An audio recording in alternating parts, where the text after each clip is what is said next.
Muy buenos días, bienvenidos al primer repaso de la actualidad del día aquí en Negocios Televisión. Arranca la mañana del 3 de octubre, es martes y segunda jornada de negociación de este mes de octubre, con un claro protagonista a esta hora que nos hace mirar a Asia, a Hong Kong y en concreto a esas acciones del gigante promotor inmobiliario chino Evergrande, que vuelve a la negociación inmerso en la volatilidad y que es hoy. Se ha llegado a disparar un 42%, vuelve por tanto a moverse la compañía días después de que el asediado grupo promotor confirmase que su fundador, el multimillonario, está siendo investigado por delitos no especificados. Las acciones de Evergrande, recordemos, fueron suspendidas el jueves de la semana pasada después de que se informase de que su presidente y fundador habían sido puestos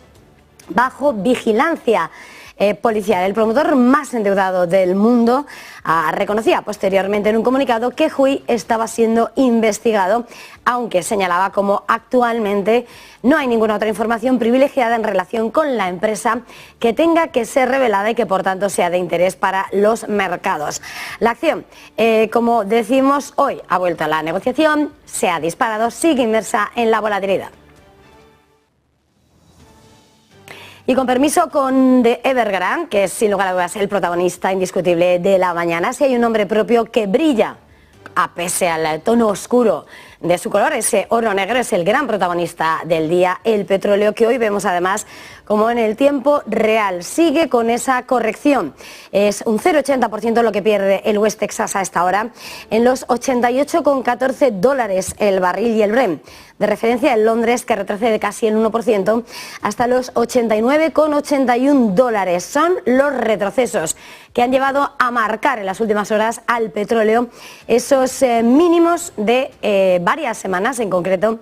mínimos de 3 semanas, mientras han asistido, por supuesto, ese mercado de las commodities a ese movimiento de fortalecimiento del dólar. Momento en el que el avance del dólar ha vuelto a tocar un nuevo máximo de 10 meses y ha aumentado su peso, por tanto, en las materias primas denominadas en moneda estadounidense. El dólar, que hoy es el gran protagonista junto con ese petróleo que retrocede en los mercados y que está cotizando, esas declaraciones de los distintos miembros de la Reserva Federal que ven nuevos aumentos de tipos de interés y que hacen que a esta hora veamos cómo sigue, por tanto, la corrección del mercado del crudo después de que hubieran subido un 30% en el tercer trimestre.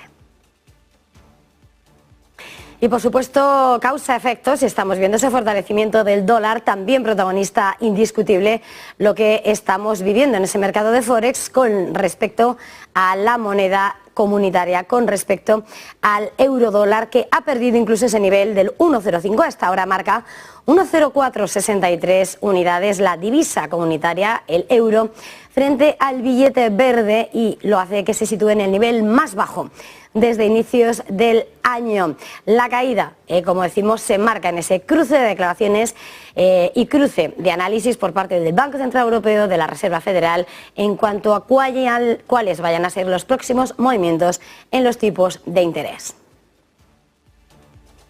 Y si miramos a las divisas protagonistas de la mañana, también parada obligada en el rublo ruso, que se ha debilitado más allá de ese umbral simbólico de los 100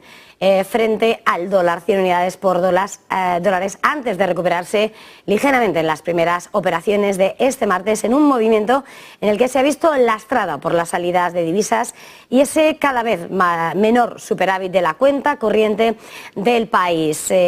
Contexto, por tanto, razones que hacen y que justifican ese debilitamiento del rublo ruso frente al dólar. Y hay que recordar, eso sí, que la última caída del rublo a 3 dígitos el pasado mes de agosto llevó al Banco de Rusia a realizar un aumento de emergencia de la tasa de 350 puntos básicos al 12%, y las autoridades discutieron la introducción de controles para apuntalar la moneda.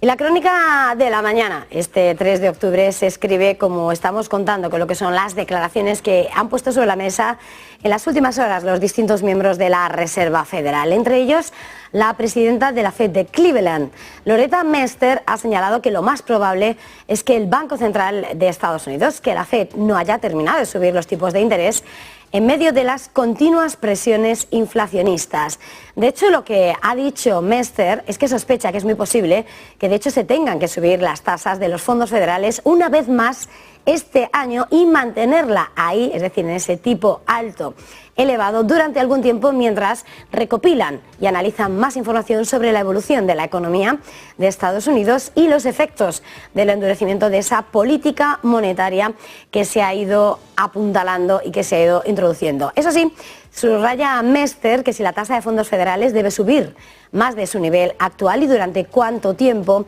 la política debe seguir siendo restrictiva va a depender de cómo evolucione la economía en relación con las perspectivas que subraya ahora están delimitadas por una considerable incertidumbre. Y también entre las voces que hemos escuchado, la del vicepresidente de la Fed, Michael Barr, que cree que los tipos se van a mantener altos durante algún tiempo prolongado. Un diagnóstico que se repite, por tanto, y que llega además en boca de ese vicepresidente de la Fed y en un momento en el que además el máximo supervisor bancario ha señalado que debería prestarse más atención a cuánto tiempo va a ser necesario que los tipos permanezcan elevados en lugar de si el Banco Central va a impulsar una subida más antes de finales de año. En Nueva York, Michael Barr ha señalado que ahora han llegado al punto en el que pueden actuar con cuidado, con cautela, mientras determinan el alcance de la restricción de la política monetaria que se precise. A su modo de ver, la pregunta más importante en este momento no es si se necesita o no un aumento adicional de los tipos este año, sino cuánto tiempo necesitarán mantener los tipos a un nivel suficientemente restrictivo para lograr los objetivos de la Fed. Importante en las últimas horas la encuesta que ha puesto sobre la mesa la Fed de Dallas y que muestra que el volumen y la demanda disminuye con condiciones crediticias más estrictas, en especial en ese sector de bienes raíces comerciales. Según la encuesta de la Fed de Dallas, el 42% informa que el volumen de préstamos ha caído, mientras que el 49,3% ha visto una caída de la demanda en el mes de septiembre. Los estándares crediticios, como decíamos, también muestran signos de endurecimiento en todos los sectores, pero particularmente en el espacio comercial, que ha registrado una lectura neta de menos 30,7 puntos porcentuales para los bancos que han visto una flexibilización frente al endurecimiento de las restricciones. Hay que señalar que el nivel estaba en menos 22,1 en agosto, casi 8 puntos menos. Y por supuesto, con la mirada puesta en Estados Unidos, clave lo que está pasando en el marco legislativo y en concreto en la Cámara de Representantes. Apenas 48 horas después de que esta Cámara de Representantes evitase el cierre del gobierno federal por la actuación del líder conservador de Kevin McCarthy, el ala más dura de los conservadores ha puesto en marcha los pasos para tratar de llevar a cabo su derrocamiento y destitución. Matt Gaetz ha tomado medidas oficiales para derrocar, por tanto, al presidente McCarthy. A última hora de este lunes ha puesto en marcha un mecanismo para una votación de alto riesgo que, según Bloomberg, probablemente cambiará drásticamente el equilibrio de poder en Washington, sea cual sea el resultado. Al menos otro de los republicanos más conservadores, junto con Matt Gaetz, ha advertido que se va a unir a esta propuesta, mientras que otros aún están sopesando su actuación. Tan solo 5 ultraconservadores podrían derrocar a McCarthy si todos los demócratas les apoyan en esa votación en la Cámara. Gaetz, recordemos, el republicano de Florida, ha alegado la aceptación por parte de Kevin McCarthy del acuerdo bipartidista para evitar el cierre del gobierno estadounidense como una provocación para llevar a cabo este intento de derrocamiento, este motín. Causa-efecto, McCarthy ha respondido en la red social X, la antigua Twitter, con un adelante. McCarthy debe ahora convocar una votación dentro de 2 días y se espera que el presidente o sus aliados republicanos busquen una votación el martes en un esfuerzo también por bloquear la maniobra. Y por supuesto, adentrándonos más en los protagonistas con nombre propio del mercado, a esta hora nos tenemos que acercar a hablar de una de las compañías del grupo ACS. Su filial alemana HochSafe ha firmado un contrato en Polonia para construir un centro de datos en consorcio con la empresa local Adamiec Warszawa para Data4 Group, un operador e inversor europeo de data centers. Con este proyecto, el grupo que preside Florentino Pérez continúa expandiendo su apuesta por los centros de datos en nuevos mercados, en línea con la estrategia que ya ha desplegado en otras nuevas tecnologías como las baterías, el segmento biofarma, el hidrógeno verde o la movilidad sostenible. En Estados Unidos, su filial Turner ya ha impulsado varios centros de datos en el país, hasta el punto de obtener ya una facturación de este segmento de 3.600 millones de dólares, unos 3.360 millones de euros. Por otra parte, también su filial australiana, CIMIC, ha ganado el año pasado un contrato en Indonesia para levantar un centro de datos por 66 millones de euros y Hochschild también hará lo mismo en Alemania en alianza con el Fondo Palladio por más de 100 millones de euros. En esta ocasión, la filial polaca Hochschild Polska va a instalar un nuevo data center en el primer campus de este tipo en Polonia, que ocupará una extensión de 4 hectáreas en una localidad cercana a Varsovia, según ha informado la compañía.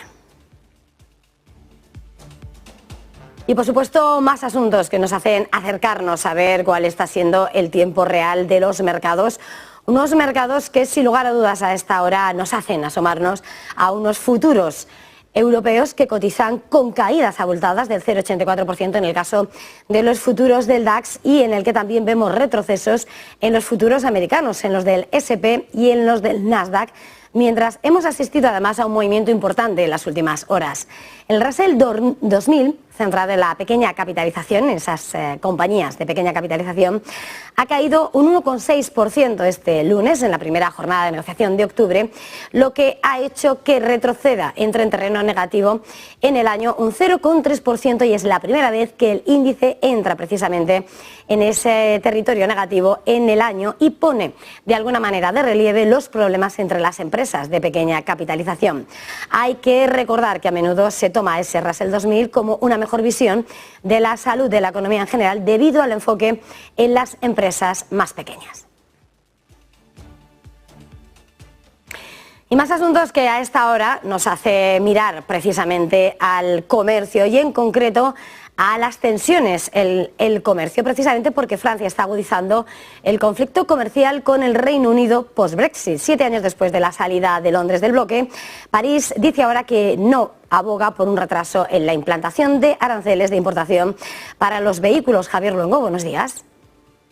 Sí, ¿qué tal, Eva? Buenos días. Si a la Unión Europea no le faltaba solo con la guerra comercial con China, ahora a lo que se lanza también es a un enfrentamiento por aranceles con el Reino Unido. Y esto por culpa de Francia en su mayor parte. Es París quien está bloqueando las negociaciones con el Reino Unido para la extensión de la suspensión de los aranceles a la importación de automóviles. El gobierno francés no quiere retrasar el impuesto, el arancel que se va a aplicar 6 años después del Brexit y le preocupa que pueda tener la apariencia de ceder a las exigencias, a las solicitudes del gobierno británico de Rishi Sunak, disolviendo potencialmente las inversiones en baterías dentro del bloque comunitario. Lo filtra Bloomberg y dice esto que es a pesar de los daños que las tarifas pueden causar a Renault, pero también en parte a otros propietarios, como puede ser el caso de Stellantis. La mayoría de los 27 Estados miembros, y en este caso una negociación liderada por Alemania, están abiertos a otorgar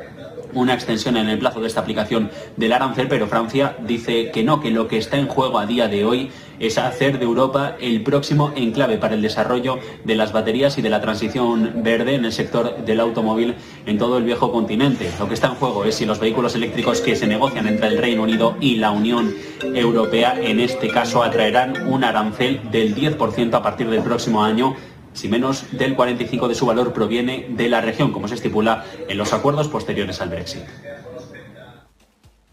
Gracias, Javier. Y en este contexto, por supuesto, antes de terminar la crónica, este primer repaso de la actualidad del día, es importante también hacernos eco de las declaraciones que además en el ámbito comercial y en concreto en la batalla comercial y el enfrentamiento que mantienen Estados Unidos y China vuelve a escribir nuevos titulares porque el gobierno de Joe Biden, el gobierno de Estados Unidos, ha advertido a Pekín de sus planes para actualizar las normas que frenan los envíos de chips de inteligencia artificial y las herramientas de fabricación de esos semiconductores a principios del mes de octubre. Según una fuente estadounidense, Reuters, se trata de una decisión política destinada a estabilizar las relaciones entre las dos superpotencias. Hay que señalar que el Departamento de Comercio, que supervisa los controles a la exportación, está trabajando en una actualización de esas restricciones